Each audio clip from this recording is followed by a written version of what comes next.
Shalom peuple de Dieu, bienvenue à notre page de méditation intitulée Méditons ensemble. En ce lundi 23 février 2026, nous allons méditer dans le texte de Matthieu 4, verset 4. Mais avant, nous allons prier. Père, au nom de Jésus-Christ, nous venons te rendre grâce et témoigner de ta bonté encore ce matin avec nous. Te bénissons, Père, toi qui nous as invités, Père éternel, à écouter encore ta voix et à recevoir de ta sagesse.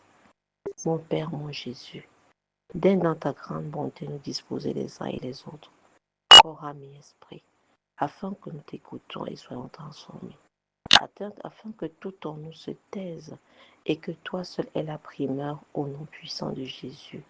Amen. Matthieu 4, verset 4. Je lis pour nous dans la version Louis II au nom de Jésus-Christ. Jésus répondit, il est écrit, l'homme ne vivra pas de pain seulement, mais de toute parole qui sort de la bouche de Dieu. Amen.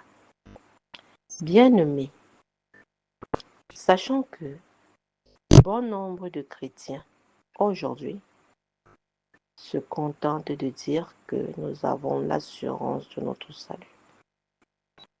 Cependant, beaucoup d'entre eux, depuis leur nouvelle naissance, n'ont jamais reçu une injonction de la part du Seigneur. Ne savent pas qu'il faut souvent jeûner et prier afin de chercher la face de Dieu par rapport à certaines situations. Or, il est clair, frères et sœurs, dans ce verset de la Bible que l'homme ne vivra pas de pain seulement, mais de toute parole qui sort de la bouche de Dieu. Pour dire encore quoi? Frère, un chrétien averti ne doit pas se contenter seulement de bourrer son ventre d'aliments, mais doit aussi et surtout travailler son écoute de Dieu afin de se conduire d'après les recommandations du Seigneur Jésus-Christ. Amen. Retenons, bien-aimés, nous devons cultiver notre écoute, nos oreilles à écouter Jésus. Aujourd'hui, pour ce matin, venons cultiver nos oreilles à écouter Jésus concernant les orphelins. Qui sont les orphelins bien-aimés?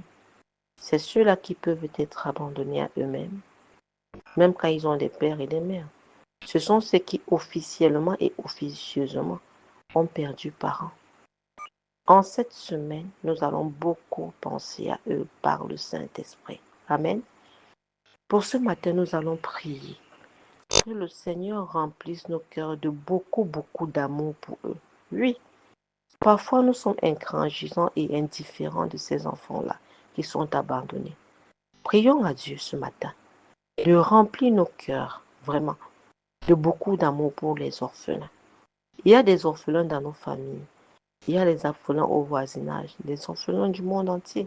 Prions au Seigneur qui a dit, lorsque nous donnons à manger à l'une de ces personnes, ce sont aussi ces enfants que nous recevons. Père, au nom de Jésus-Christ, ô Dieu, aucun homme ne peut aimer, Seigneur, si ce n'est toi qui bornes de notre esprit, de ton amour, ou notre cœur de tes compassions. Seigneur, nous voulons aimer les orphelins tels que tu nous aimes.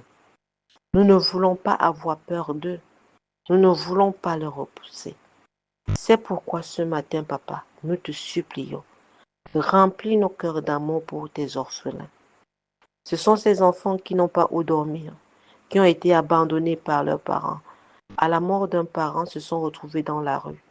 N'ont pas de quoi se vertir, Seigneur. Père, sans amour, nous ne pouvons pas les porter secours. C'est pourquoi ce matin, Saint-Esprit, surabonde dans nos cœurs l'amour pour les orphelins. Surabonde dans notre âme l'amour pour les orphelins. Surabonde d'amour, Père éternel, pour nous, afin que nous puissions aussi le leur donner en retour. Merci, Père, parce que tu le fais. Au nom puissant de Jésus. Amen. Bien-aimé, tu as aimé. Like. Aussi, sache que ta conversion est la conversion de l'autre. Pour dire quoi? Invite plusieurs à se joindre à nous. Au nom de Jésus-Christ. Shalom, à la prochaine. Amen.